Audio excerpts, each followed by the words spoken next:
sorry. Okay. Go ahead, Joe. Okay, thanks. Hey, Eddie, I've always been fascinated with movies that actors don't wind up making. Now, is it true that at one time you pitched an idea to Francis Ford Coppola about doing Godfather 3? Yeah, we wanted to do something with, you remember a gangster named Nicky Barnes? He was a big gangster out of Harlem, a big drug dealer, and his story was real interesting. And we wanted to incorporate his story with contemporary, like mob-like, family-like story, and just never came together. Yeah. And didn't you also talk with Leonard Nimoy about doing one of the Star Trek movies too?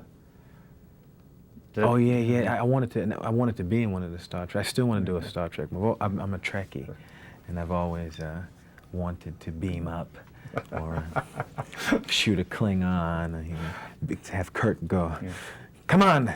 To me, I've always wanted to be part of the crew. Now, If I play with a dilithium crystal, I always wanted to do that. a few years ago, Bill Murray did the movie A Razor's Edge, and he got a lot of flack for being a comic who did a dramatic role. And I thought he did a good job, but I'm just wondering, how much resistance have you met when you've talked about doing, say, a straight drama like Fences? I haven't met any resistance.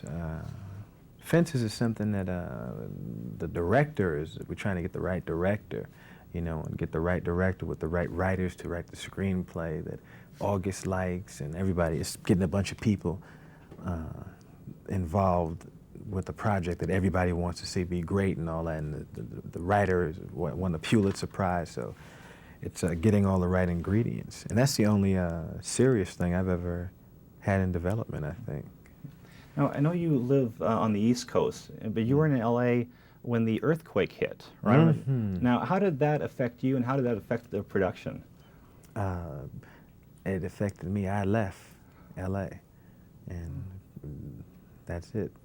We had like a day and a half left to shoot, but the stuff we were shooting was special effects stuff.